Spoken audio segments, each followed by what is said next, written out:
Go ahead. I love you too, Derek. I mean, you're.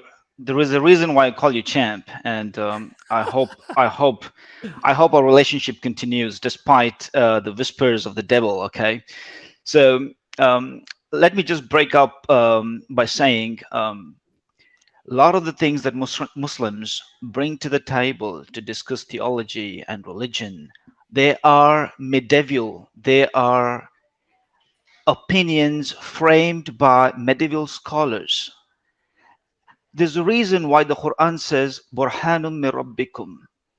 It's the proof from your Lord. Okay, so the Quran is claiming that you have to tackle it independently without the inference to any secondary sources of a hadith or any of the scholars of the past in the Islamic history.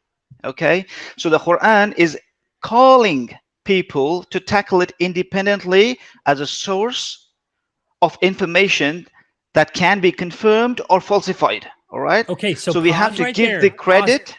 pause, Yeah. pause, real quick. Yeah. Aladdin, I know you have some say, so please have a dialogue here. Try not to be too long-winded. Okay, I'll try to be quick.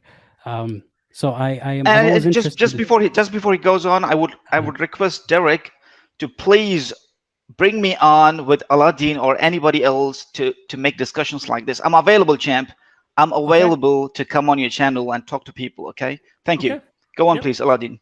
So yeah, I was just gonna ask. So, how do you understand the Quran without reference to hadith or sunnah? How do you know the explanation, the tafsir of everything? Because the Quran says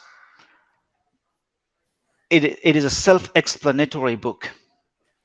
See, if you read chapter 11, in the beginning it says, ثُمَّ نُفَصِّلُ مِن لَدُنْ حَكِيمٍ خَبِيرٍ. So Allah says, I'm the one who is going to give explanations. Maybe I quoted the Arabic verse wrong. It says, Alif Lam Ra, uhkimat ayatuhu, I just thumma. because of brevity, because of time, it doesn't matter Yeah, what the so verse says. what the Yeah. Quran says is these are the verses from God, and God Himself gives explanation. The opinions in the Islamic world about a hadith come to explain the Quran is absolutely wrong. Absolutely wrong. So No like yeah, first but here's Muslims in the first here's what I want to century ask in. then. Yeah, Well, yeah, because I want to make this short.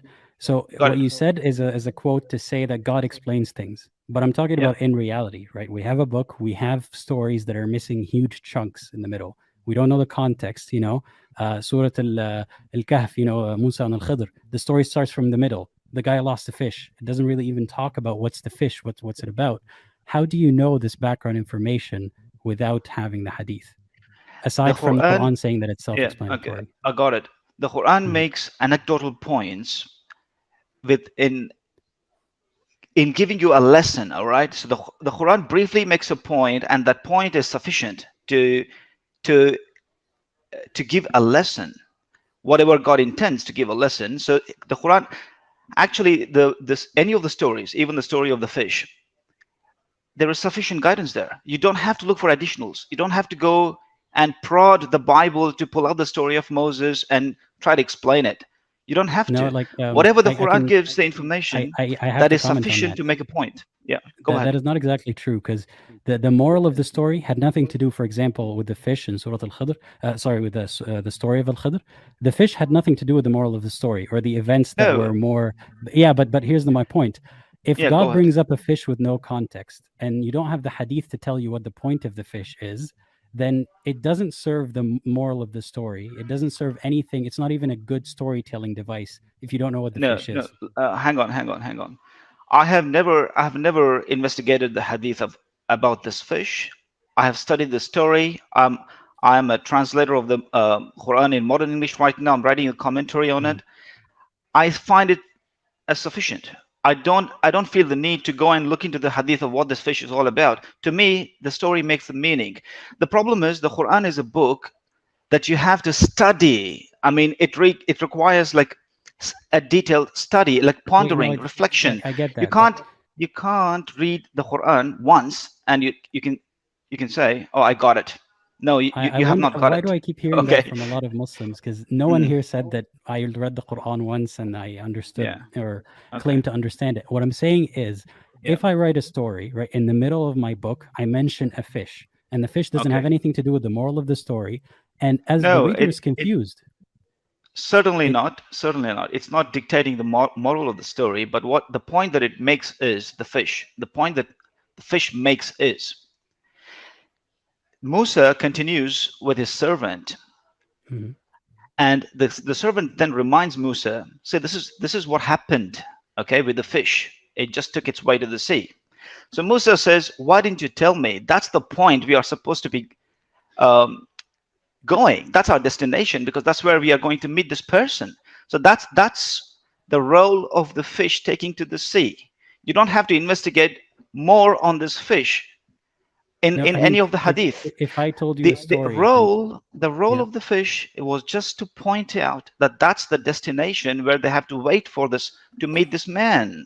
Okay, that's all. but that's not clear from the Quran without looking at the Why hadith. not? I've never looked into the hadith. I'm giving you the story from the Quran. I've never looked into the hadith. What I'm saying is hadiths are redundant pieces of material.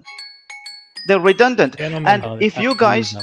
okay, timer is up. I'm going to be making my last point. If you guys spend your time on hadith, what I'm calling is it's a waste of time. You will go nowhere. And all this predestination, preordainment, all this stuff comes from the hadith. It's nowhere in the Quran. The Quran doesn't support it. Okay. So okay, So Masood, let me yeah. offer you this, because I do need to wrap things up here, and I need to get to dinner. Got it. Apostate Aladdin has a YouTube channel.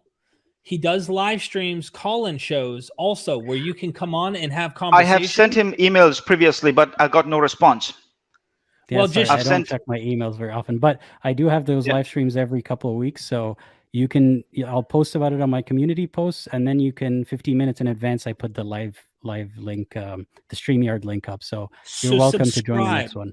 Yeah. Yeah, and I pinned his stuff in the comment section for everybody to subscribe, so you can go and have a conversation with Aladdin. Aladdin likes conversations. He's not in. What about you, Derek? What about you? Don't you like to talk to me, Derek?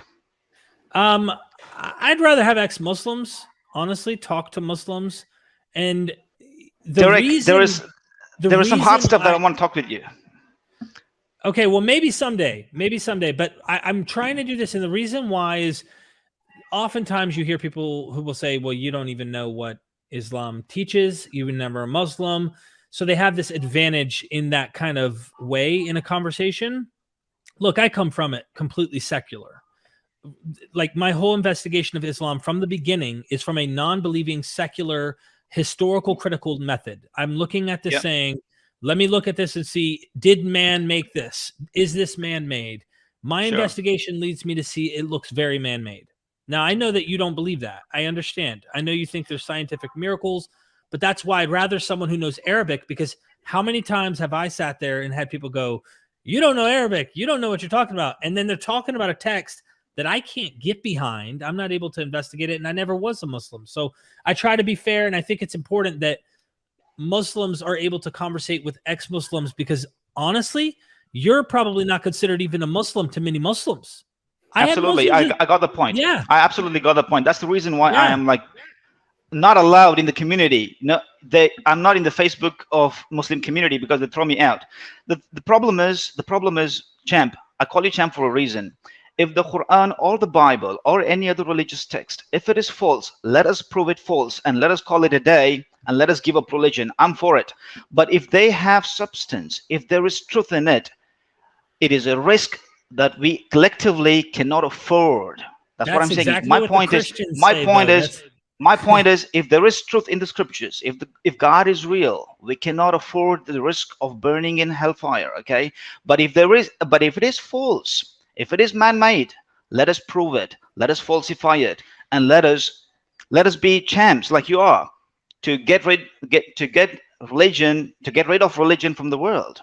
So I'm for it. Well, I'm trying to be that's not unbiased. that's not quite my goal to eradicate. I'd love to What see I'm- everybody. What I'm saying Yeah. is this is where human beings, humankind, need to make a decision. We have this quality time in the world to find out the truth and to dispel the false. So nothing is stopping us. Mhm. Nobody can stop us from doing this, right? So I like your work. To be honest, you're a champ. All right.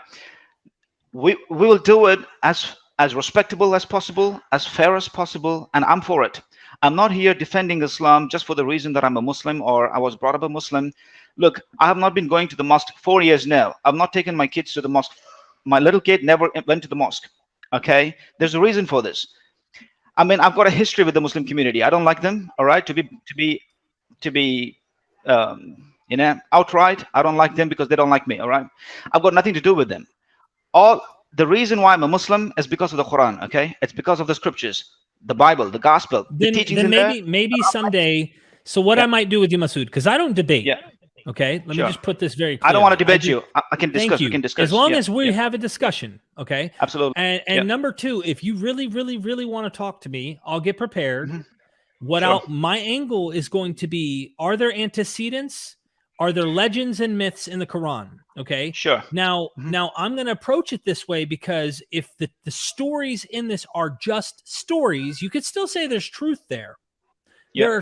I watch movies today that are fiction that have plenty of truth, but say that it is the truth, like this is true, everyone else is false, that's a whole different category that I don't think you could draw from that book, but we can have that conversation. And I think I would love to discuss these things. The scholarship behind Dual Qarnayn, the two-horned one, absolutely, infancy gospels, the whole nine on what I'm seeing in the Quran.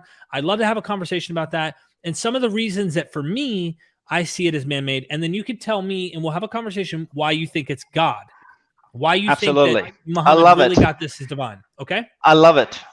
Okay, let's do that. Okay. I'll prepare for it, and then, but we'll plan that. Don't expect it anytime soon. I got a lot coming on right now, but I won't let you down. We'll make it happen. Okay. Thank you. You're a real American. You are a real American. All right. He's in Australia. That's why the sun's shining right now. Yeah. Masood. I wanted to be a real American, fighting for the right of everyone. All right. I understand, man. I understand. Well, thank you for coming on, Masood. I'm going to get out of here. Not a problem, champ. Not a problem. Good to talk to you, Aladdin. And I hope to catch you up on your channel, Aladdin. Yeah, I hope to talk to you on my channel too. Thank you so much, man. Yeah, see you.